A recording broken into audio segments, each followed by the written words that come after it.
എല്ലാവർക്കും നമസ്കാരം. നമ്മളിപ്പോൾ പറയാൻ പോണത് ബാണാസുര യുദ്ധവും ഉഷയുടെ വിവാഹവുമാണ്. അപ്പോൾ ഈ ബാണാസുരൻ ആരാണ്? പ്രഹ്ലാദൻ്റെ പരമ്പരയിൽപ്പെട്ട മഹാബലി, വാമനൻ്റെ കാലാൽ ഭൂമിയിലേക്ക് താഴ്ത്തപ്പെട്ട മഹാബലി, അസുര മഹാരാജാവുമായ മഹാബലിക്ക് 100 പുത്രന്മാരുണ്ടായിരുന്നു.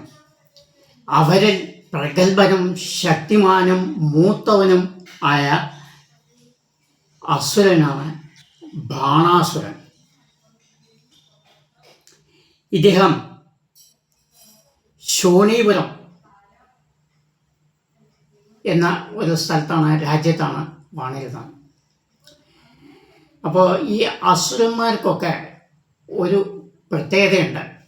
നമ്മുടെ ഇന്നത്തെ രാഷ്ട്രീയക്കാരന്മാർ പോലെ നമ്മൾ ഇലക്ഷൻ കഴിഞ്ഞാൽ എന്ത് ചെയ്യും? സാധാരണഗതിയിൽ റിസൾട്ട് വന്നു കഴിഞ്ഞാൽ എവിടെ പോയി ജയിച്ച് എവിടെ തോൽക്കാൻ എന്താ കാരണം, അതിനെപ്പറ്റി ഒരു വിശകലനം ചെയ്യുന്ന ഒരു പതിവുണ്ട്. ഇതുപോലെ തന്നെ അസുരന്മാരും തപസ്സിന് പോകുന്നതിന് മുമ്പ്, വരബലം സിദ്ധിക്കാൻ പോകുന്നതിന് മുമ്പ് അവരുടെ പൂർവീകന്മാർ, രാക്ഷസന്മാരുണ്ടാവുമല്ലോ, അവർ ഇതുപോലെ തപസ് ചെയ്ത് വരബലങ്ങളൊക്കെ വാങ്ങിയിട്ടുണ്ടാവില്ല. ആ വരബലങ്ങൾ വാങ്ങി അവർ മരിച്ചു. അതിനെന്തായിരുന്നു കാരണം? അവർ വാങ്ങിയ വരബലത്തിലുള്ള വീക്ക്നെസ് എന്താണ്, എവിടെ പാകപ്പിഴവുകൾ പറ്റി എന്നുള്ളതിനെപ്പറ്റി ചിന്തിച്ച ശേഷമേ പോകാറുള്ളൂ സാധാരണഗതിയിൽ. ഇദ്ദേഹവും അതുപോലെ തന്നെയാണ്. ഒക്കെ ആലോചിച്ച് പൂർവീകന്മാരൊക്കെ ഇങ്ങനെ മരിച്ചുപോയി. അപ്പോൾ അവർ വരം വാങ്ങിയതിൽ എന്തെങ്കിലും ഒരു കുറവുണ്ടായിരിക്കും, അതുകൊണ്ടാണ് അങ്ങനെ സംഭവിച്ചത് എന്ന് പറഞ്ഞു. രണ്ടാമത്, ഈ അസുരന്മാർ പ്രധാനമായിട്ട് എല്ലാവരും ശിവഭക്തന്മാരാണ്. 1-2 പേര്, കുറച്ച് പേര് ഒഴിച്ച് വിഷ്ണു വൈരികളുമാണ്. വിഷ്ണുവിൻ്റെ പേര് കേട്ടാൽ അവർക്ക് ദേഷ്യം വരും. ശിവഭക്തന്മാരാണ്. ഇദ്ദേഹം എന്ത് ചെയ്തു? ശിവനെ കുറിച്ച് തപസ് കിടന്നു. അദ്ദേഹം പ്രത്യക്ഷമായിട്ട് എന്ത് വരം വേണം എന്ന് ചോദിച്ച സമയത്ത് ഇദ്ദേഹം എന്ത് പറഞ്ഞപ്പോഴോ, അതിനു മുമ്പ് എന്ത് സംഭവിച്ചു ചോദിച്ചാൽ, അദ്ദേഹം ഒരുപാട് മറ്റേ പൂർവികരുടെ കഥയൊക്കെ മനസ്സിലാക്കിയിട്ട് കുറേ കണക്ക് കൂട്ടി വെച്ചിരുന്നു. ഇന്നെന്നെ ചോദിക്കാം, ഇന്നെന്നെ പോലെ ചോദിക്കാം എന്ന് മൃത്യുഞ്ജയനോട് ചോദിക്കാമെന്ന് കണക്ക് കൂട്ടിയിരുന്നു. ആ സമയത്ത് നമ്മുടെ സൃഷ്ടികർത്താവായ ബ്രഹ്മാവ് അദ്ദേഹത്തിൻ്റെ മനസ്സിൽ പോയി മറവി കൊടുത്തു. അദ്ദേഹം എന്തൊക്കെ വിചാരിച്ചിരുന്നു അതൊക്കെ മറന്നുപോയി. മൊത്തത്തിൽ ശിവൻ പ്രത്യക്ഷപ്പെടുന്ന സമയത്ത് അദ്ദേഹത്തിന് പ്രത്യേകമായി ഒന്നും ചോദിക്കാൻ തോന്നില്ല. എനിക്കൊരു 1000 കൈ വേണം എന്ന് ചോദിച്ചു. മൃത്യുഞ്ജയനുടനെ ഓ ശരി തരാം, ഇനി എന്ത് വേണം ചോദിച്ചു. അവിടെയാണ് ശിവൻ അബദ്ധം പറ്റിച്ചത്. എന്ന് വെച്ചാൽ 1000 കൈ വേണം പറഞ്ഞതോടുകൂടി നിർത്തിയാൽ മതിയായിരുന്നു. ഇപ്പോൾ ഈ അസുരന് കുറച്ചൊരു ബുദ്ധി വന്നു. അദ്ദേഹം എന്ത് ചെയ്തു? ഞാൻ ചോദിക്കുന്ന ഈ വരം കൂടി എനിക്ക് തരണം പറഞ്ഞ സമയത്ത് ഓ തരാം, ചോദിച്ചോ. എന്താ വെച്ചാൽ, താങ്കളും പാർവതീദേവിയും എൻ്റെ കൊട്ടാരത്തിന് കാവൽക്കാരായി നിന്ന് എങ്ങനെ സംരക്ഷിക്കണം, ആരെങ്കിലും യുദ്ധത്തിന് വന്നാൽ നിങ്ങൾ യുദ്ധം ചെയ്യണം എന്ന് പറഞ്ഞു. പുലിപോലെ വേണ്ടിയിരുന്നു ഇത്. ആദ്യം ചോദിച്ചതോടുകൂടി നിർത്തിയിട്ടുണ്ടെങ്കിൽ ഈ ചോദ്യം വരില്ലായിരുന്നു. എന്തോ പോട്ടെ. അദ്ദേഹം കൊടുക്കാമെന്ന് പറഞ്ഞിട്ടുണ്ട്. കൊടുക്കാമെന്ന് പറഞ്ഞ് കൈ ഉയർത്തുമ്പോഴേക്കും പാർവതീദേവി കൈ പിടിച്ച് ഇങ്ങനെ അമർത്തി. സാധാരണഗതിയിൽ നമ്മൾ ഭാര്യയും ഭർത്താവും നിൽക്കുകയാണെന്ന് വിചാരിക്കുക. ആരെങ്കിലും വന്ന് എന്തെങ്കിലും ചോദിച്ച സമയത്ത് ഭർത്താവ് കൊടുക്കാമെന്ന് പറയുന്നത് ഭാര്യയ്ക്ക് അത് ഇഷ്ടമില്ലെങ്കിൽ എന്ത് ചെയ്യും? കാലുകൊണ്ട് ഒന്ന് ചവിട്ടും. വേണ്ട എന്ന ഉദ്ദേശം അത് അയാൾ മനസ്സിലാക്കിക്കൊള്ളും. ഇതാണ് പതിവ്. പക്ഷേ ഇവിടെ പാർവതീദേവി കാലുകൊണ്ടല്ല ചവിട്ടിയത്, കൈകൾ പിടിച്ചമർത്തി. അതെന്താ? കാല് ചവിട്ടാതെ കൈ പിടിച്ചമർത്തിയത്. ദേവന്മാരെ അനുഗ്രഹിക്കുന്ന സമയത്ത് കൈ കൊണ്ട് ഇങ്ങനെയൊക്കെ ചെയ്യാൻ, ഇങ്ങനെ ആയിക്കഴിഞ്ഞാൽ പ്രസാദിച്ചു എന്നാണ് അർത്ഥം. അപ്പോൾ ആ കൈ പൊന്താതിരിക്കണം എന്നുള്ള ഉദ്ദേശത്തോടു കൂടിയാണ് ചെയ്തത്. കാരണം അഥവാ ഈ അനുഗ്രഹം നൽകപ്പെട്ടാൽ സ്വന്തം ഭർത്താവിൻ്റെ കൂടെ താനും ഒരു അസുരന് അടിമയാകേണ്ടി വരും എന്ന പാർവതീദേവിക്ക് അറിഞ്ഞതുകൊണ്ട് അങ്ങനെ ചെയ്തു. പക്ഷേ പരമശിവൻ ഉടനെ ചിരിച്ചുകൊണ്ട് തന്നെ ഒന്നും പറയാതെ കൈയെടുത്ത് വരദാനം ചെയ്തു. എന്താ? വരം തരാമെന്ന് പറഞ്ഞു കഴിഞ്ഞു. അതെ, ഒന്നാമത് എന്തുകൊണ്ട് അദ്ദേഹം ചിരിച്ചു? അദ്ദേഹത്തിന് അറിയാം എന്തൊക്കെ സംഭവിക്കാൻ പോകണമെന്ന്. പാർവതീദേവിക്ക് അറിയില്ല. അതുകൊണ്ട് അദ്ദേഹം ചിരിച്ചു. അങ്ങനെ അന്ന് മുതൽക്ക് ഈ ബാണാസുരൻ്റെ കൊട്ടാരത്തിൽ, അതായത് ശോണീപുരത്തിൽ ഇവർ കാവൽക്കാരായി നിന്നു. ഇനി അങ്ങനെ ഇരുന്നു. അദ്ദേഹത്തിന് ഒരു പുത്രിയുണ്ട്, ഉഷ എന്നാണ് പേര്. അതിസുന്ദരി, അതിമനോഹരി. ആ ഉഷയ്ക്ക് തനിക്ക് അനുയോജ്യനായ ഒരു വരനെ കിട്ടണം എന്ന് ആഗ്രഹിച്ചിരുന്നു. സ്റ്റാറ്റസ് ആണല്ലോ നോക്കുക, രണ്ടുപേരും രാജാക്കന്മാർ, അസുരന്മാരാണെങ്കിൽ കൂടെ രാജാവാണല്ലോ, ആർക്കെങ്കിലും കൈ ഒപ്പിച്ചു കൊടുക്കാൻ പറ്റില്ലല്ലോ എന്ന് അദ്ദേഹം തിരിഞ്ഞുകൊണ്ടിരുന്നു.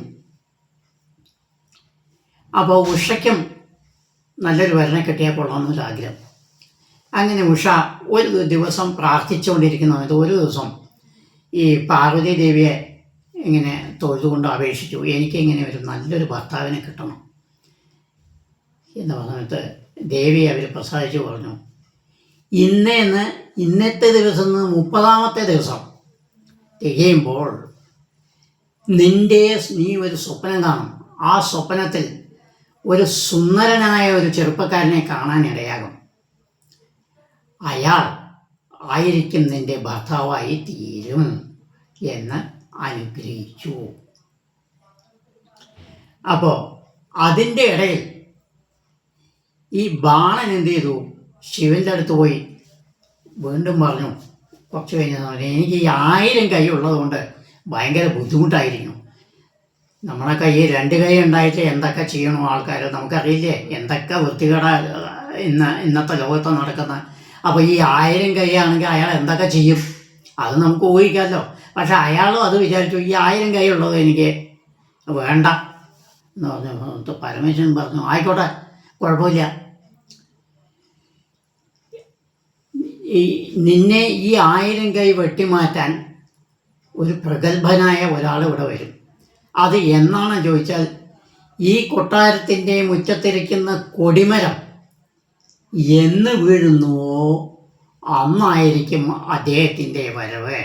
അന്ന് മുതൽക്ക് യുദ്ധം ചെയ്ത് നിങ്ങളുടെ കൈകൾ മുറിക്കും എന്ന് പറഞ്ഞു.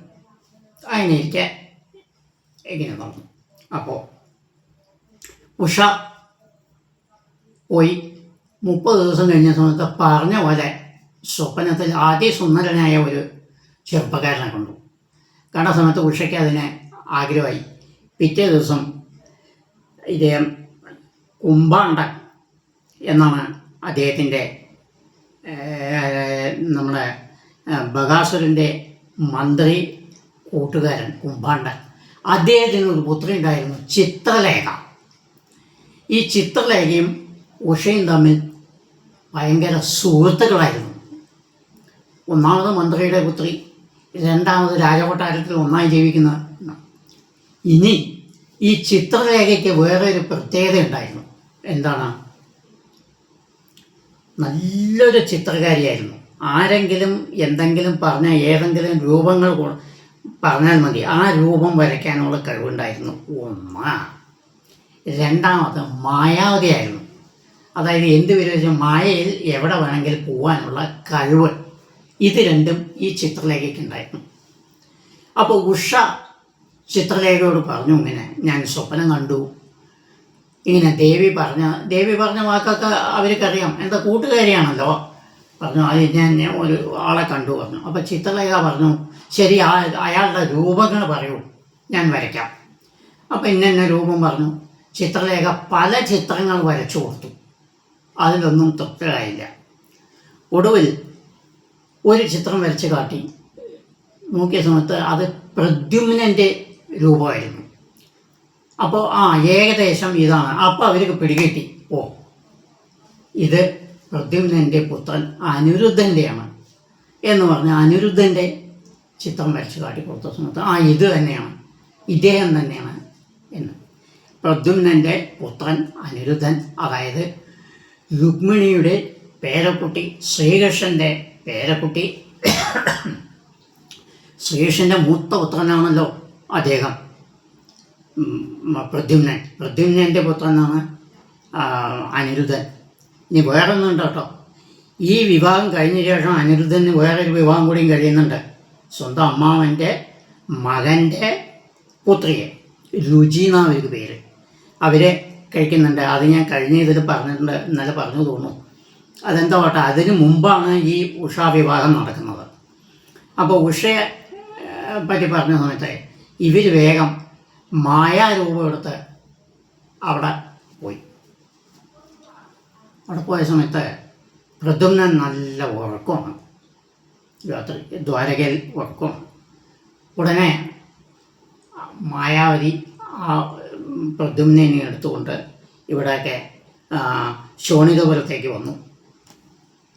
ശോണിതപുരത്തേക്ക് വന്ന് തൻ്റെ കൂട്ടുകാരിയായ ഉഷയ്ക്ക് കാട്ടിക്കൊടുത്തു. ഉഷയ്ക്ക് വളരെ സന്തോഷമായി. അച്ഛനെ കാണാൻ പാടില്ലല്ലോ, അച്ഛനറിഞ്ഞ പുലിവാലല്ലേ. അങ്ങനെ അവർ രഹസ്യമായി അദ്ദേഹത്തെ അവിടെ താമസിപ്പിച്ചു.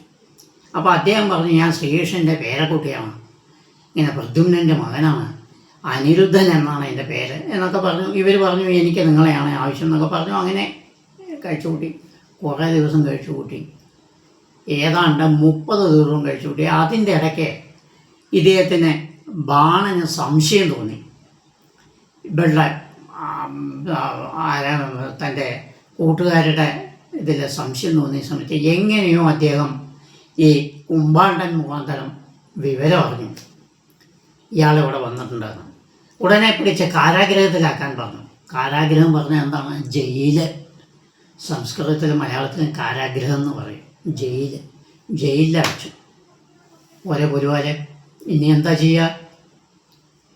ഇവിടെ ദ്വാരകയിൽ 30 ദിവസം കഴിഞ്ഞു, 40 ദിവസം കഴിഞ്ഞു. പ്രദ്യുമ്നൻ അനിരുദ്ധൻ എവിടെ പോയി എന്ന് ഒരു പിടുത്തമില്ല, ആർക്കും അറിയില്ല. ഈ കൊണ്ടുപോയതൊന്നും അറിയില്ല, രാത്രി മായാദേവിയായിട്ട് കൊണ്ടുപോയതല്ലേ, ആർക്കും അറിയില്ല. ഉടനെ ബലഭദ്രസ്വാമി എന്ത് ചെയ്തു? കൃഷ്ണനെയും കൂട്ടി എല്ലാ ആയുധങ്ങളും കൂട്ടി പുറപ്പെട്ടു. എവിടെയാണെന്ന് അന്വേഷിച്ചു പുറപ്പെട്ടു. അന്വേഷിച്ച് ഇവിടെ ശോണിതപുരത്തെത്തി. അവിടെ സമയത്ത് മനസ്സിലായി ഇവിടെയാണ് അയാളിരിക്കുന്നത്. അപ്പോൾ അവിടെ ഇരിക്കുന്ന കോട്ടയ്ക്ക് വെളിയിലെ പരമേശ്വരനാണ് ഇരിക്കുന്നത്. അപ്പോൾ പരമേശ്വരനോട് പറഞ്ഞ സമയത്ത് പരമേശ്വരൻ പറഞ്ഞു, അകത്ത് പോകാൻ പറ്റില്ല, ഞാനിതിൻ്റെ കാവൽക്കാരാണ് എന്ന് പറഞ്ഞ് പരമശിവനും ശ്രീകൃഷ്ണനും കൂടി യുദ്ധം നടന്നു അവിടെ. അപ്പോൾ അതിന് ഏതാനും ദിവസങ്ങൾക്ക് മുമ്പ് പ്രദ്യുമ്നൻ്റെ മകൻ അനിരുദ്ധൻ കാരാഗ്രഹത്തിൽ കിടന്ന് ഇങ്ങനെ തൻ്റെ മുത്തച്ഛനെ കൊണ്ട് പ്രാർത്ഥിച്ചു. ശ്രീകൃഷ്ണഭഗവാനെ പ്രാർത്ഥിച്ചു, ഗരുഡനെയും പ്രാർത്ഥിച്ചു.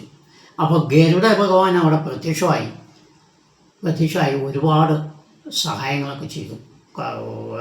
കൊത്തി മറ്റ് അസുരന്മാരെയൊക്കെ അങ്ങോട്ടും ഇങ്ങോട്ടുമൊക്കെ കൊത്തി ഇതൊക്കെ ചെയ്തു. അങ്ങനെ ഗരുഡൻ ഉപകാരങ്ങളൊക്കെ ചെയ്തു. അത് കഴിഞ്ഞ സമയത്താണ് ഇവരുടെ യുദ്ധം ഇവിടെ നടന്നത്. യുദ്ധം ഗംഭീരമായി നടന്നു. ഒടുവിൽ ഇയാളുടെ 1000 ഇവർ എന്നവിടെ പ്രവേശിച്ചുവോ അന്ന് ആ കൊടിമരം താഴ്ത്തു വീണു. ബലഭദ്രസ്വാമിയും കൃഷ്ണനും പടയാളികളും കൂടി എന്ന് ശോണീതപുരത്തിൽ പ്രവേശിച്ചോ അന്ന് ആ കൊടിമരം താഴ്ത്തു വീണു. അപ്പോൾ ബാണന് മനസ്സിലായി,